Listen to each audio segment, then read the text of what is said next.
السلام علیکم، کیسے ہیں آپ؟ اور آپ دیکھ رہے ہیں ادریس الرحمان یوٹیوب چینل۔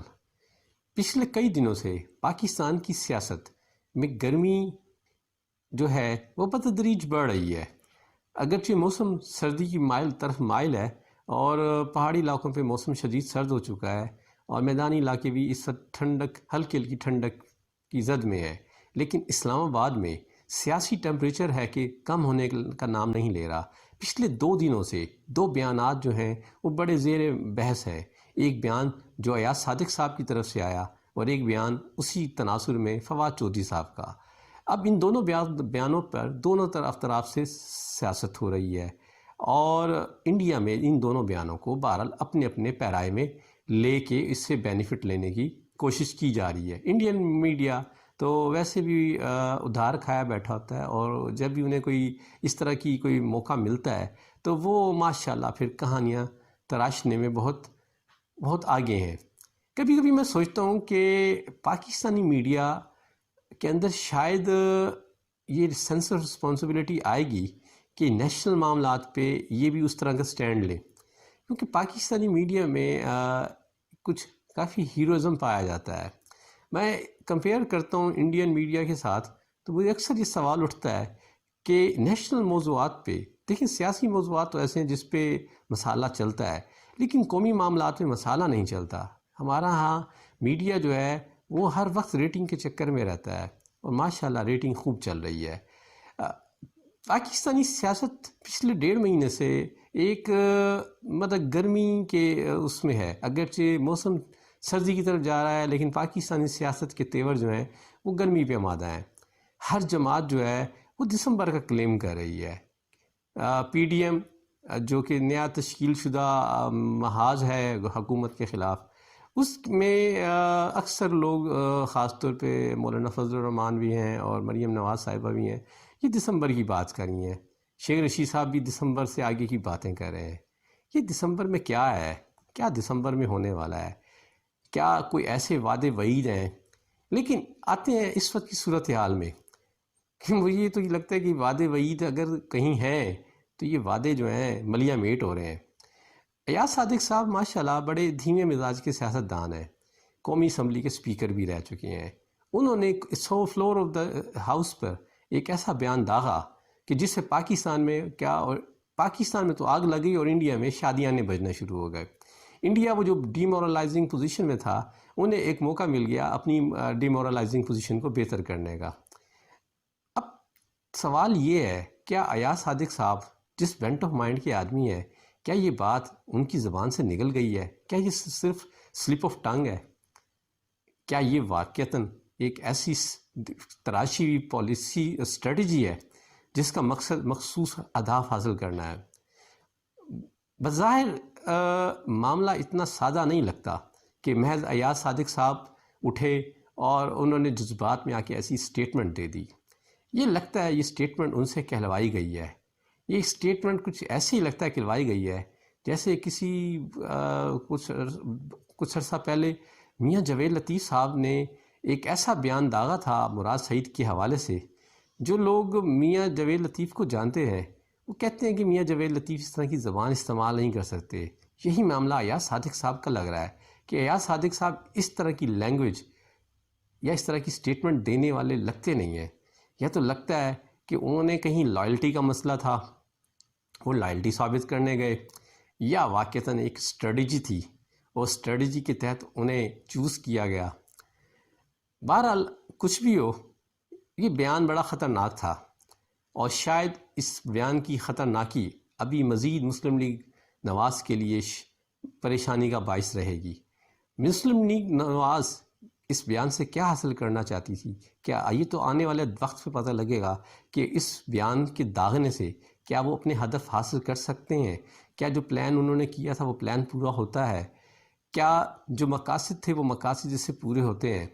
لیکن اس وقت جو ہائی ادارے کو اس بات کا جواب دینے کے لیے آنا پڑا کہ اس صورتحال میں جو بیانیہ ہے یہ بیانیہ ایکوریٹ نہیں ہے، اور شواہد اور واقعات سے اور پچھلے سال میں اگر آپ کو ریکال کریں تو یہ بیانیہ کچھ سوٹ نہیں کرتا.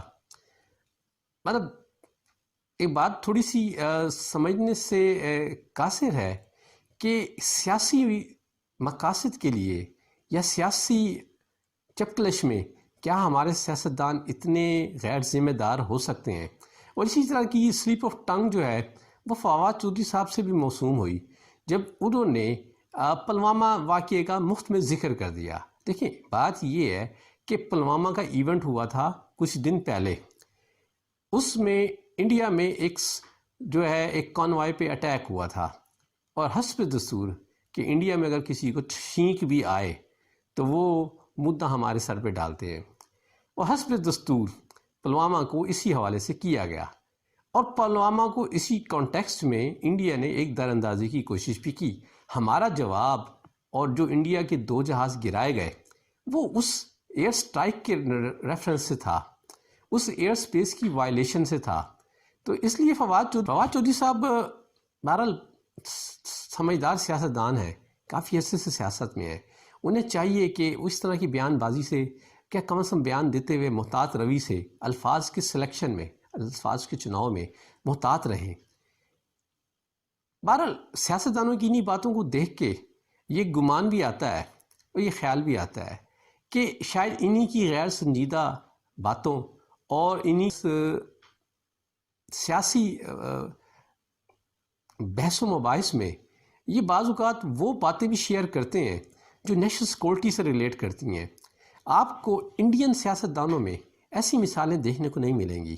آپ کو ایون امریکہ میں اگر ٹرمپ کے مخالف جتنے مخالف بھی ہیں وہ نیشنل سیکورٹی کے اوپر وہ کوئی اس طرح کے معاملات میں نہیں کودتے. پاکستان میں سیاستدانوں کی جو غیر ذمہ داری ہے یہ ایک لحاظ سے پری میچور بھی ہے کہ اور یہی وجوہات ہیں کہ اسٹیبلشمنٹ ان معاملات میں سیاستدانوں پہ اعتبار بھی نہیں کرتی. اور جب کہ یہ ساری باتیں ہو رہی ہیں، اس کے منظر نامے میں بہت ساری باتیں ہیں جو اس وقت پاکستانی میڈیا میں روایتی سیاسی موضوعات کی زیادہ ہونے کی وجہ سے زیادہ زیر بحث نہیں آئی. آج سے 3-4 دن پہلے انڈیا میں ایک اہم معاہدہ ہوا. امریکہ کے وزیر خارجہ اور وزیر دفاع امریکہ پر تھے. مارک پومپیو اور ایسپر انڈیا کے دورے پہ تھے. انہوں نے انڈین وزیر خارجہ اور انڈین وزیر دفاع ڈاکٹر جے شنکر راج ناتھ سے ملاقاتیں کی اور اس سلسلے میں ایک بہت اہم معاہدے پہ دستخط کیے. آئیے اس حوالے سے اس معاہدے سے قبل مارک پومپیو نے جو ٹویٹ کیا اس کو دیکھتے ہیں. مارک پومپیو اپنے ٹویٹ میں لکھتے ہیں کہ had a great discussion with Dr. S. J. Shankar ahead of our third US-India 2+2 ministerial dialogue. Mark Pompeo لکھتے ہیں کہ ان کے انڈیا کے دورے میں جو کہ 2+2 کے منسٹریل ڈائلاگ ہے، یعنی 2 وزیروں کا انڈیا کے وزیروں کے سائڈ سے ایک ڈائلاگ میں ایک ان کے ساتھ ڈاکٹر ایس جے شنکر کے ساتھ بڑی اچھی ملاقات ہوئی. We agree that the US-Indian comprehensive global strategic partnership is critical to the security and prosperity of both our countries, the Indo-Pacific region and the world. وہ کہتے ہیں کہ ہم اس چیز کا اقرار کرتے ہیں کہ امریکہ اور انڈیا کے درمیان جو ہے جامع گلوبل اسٹریٹجک پارٹنرشپ جو ہے وہ دونوں ممالک انڈیا پیسیفک ریجن اور دنیا کے لیے خاص طور پہ سیکورٹی اور پراسپیرٹی کے پوائنٹ آف ویو سے بہت اہم ہے. اس معاہدے میں انہوں نے انڈیا اور امریکہ نے سیٹلائٹ ڈیٹا کو شیئر کرنے کا معاہدہ کیا.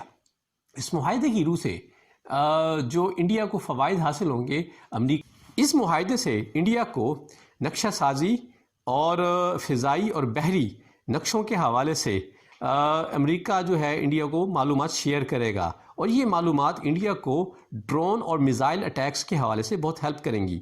امریکہ کا بظاہر یہ معاہدہ انڈیا کو یہ ساری شیئر کرنا چائنا کے خلاف اس کی جو تناؤ ہے، جو اس وقت فوجی کنفلکٹ چل رہا ہے، اس میں ہیلپ کرے گا.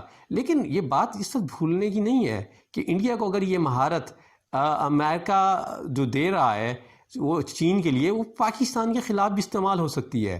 تو اس سارے منظرنامے میں جب کہ اس اہم ترین ڈیولپمنٹ کو ہمارے نیشنل میڈیا اور سوشل میڈیا پہ وہ پذیرائی نہیں ملی، کیونکہ ہماری سیاست، ہمارا میڈیا اور ہمارا سوشل میڈیا، ہمارا الیکٹرانک اور پرنٹ میڈیا اور الیکٹرانک اور سوشل میڈیا اس وقت پاکستانی سیاست میں ابھرتے جو رجحانات ہیں اس میں الجھا ہوا ہے۔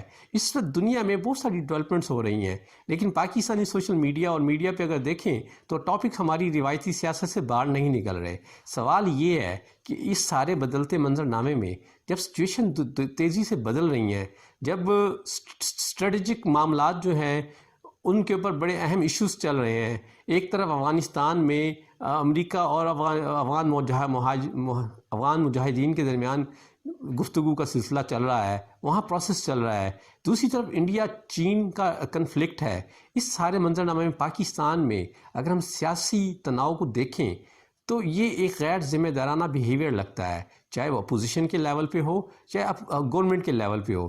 اس وقت صورتحال یہ ہے کہ بجائے ان معاملات پہ ایک ریکنسیلیشن ہونی چاہیے، اس وقت اپوزیشن حکومت اور اداروں کے ساتھ برسر پیکار ہے۔ اس وقت کے ہمارے جو سابقہ حکمران اور جو 3 وقت کے پرائم منسٹر بھی رہ چکے ہیں، جبکہ میرا خیال ہے کہ اگر ان سے دیکھا جائے کہ انہوں نے جس طریقے سے اس ملک میں حکومت کی ہے تو انہیں جاننا چاہیے کہ یہ وقت جو ہے متحد ہونے کا ہے، نہ کہ حکومت کے ساتھ اور اداروں کو مابین جو ہے چپکلش پیدا کرنے کا۔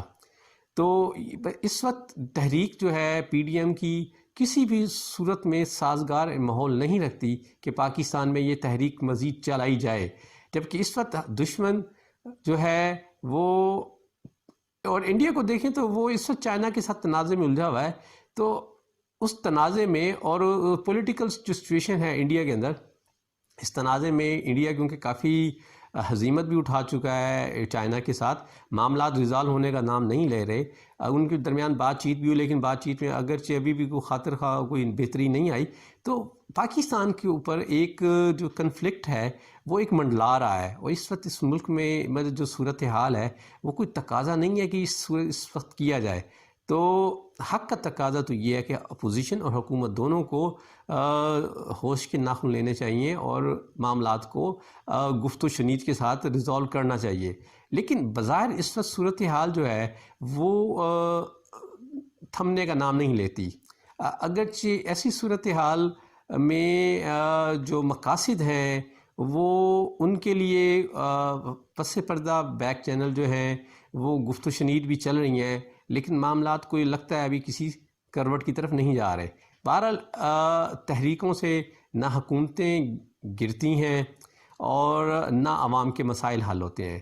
حکومت عوام کے مسائل حل کرنے میں اس وقت قدرے ناکام ہے، اور اپوزیشن کا یہ دعویٰ ہے کہ وہ عوام کے مسائل کو بہتر انداز میں حل کرنا چاہتی ہے، لیکن اس کنفلکٹ کی فضا میں عوام کے مسائل حل نہیں بلکہ ان کے مسائل بڑھیں گے، اور اس سارے میں ہو سکتا ہے کوئی اپوزیشن کوئی ذاتی مفادات تو لے لے اور حکومت کوئی کنسیشن دینے میں اپوزیشن کو وہ کچھ کنسیشن دینے میں مجبور ہو جائے جس سے وہ ابھی تک اپوزیشن محروم چلی آ رہی ہے، لیکن عوام کو فائدہ ہوتا نظر نہیں آ رہا۔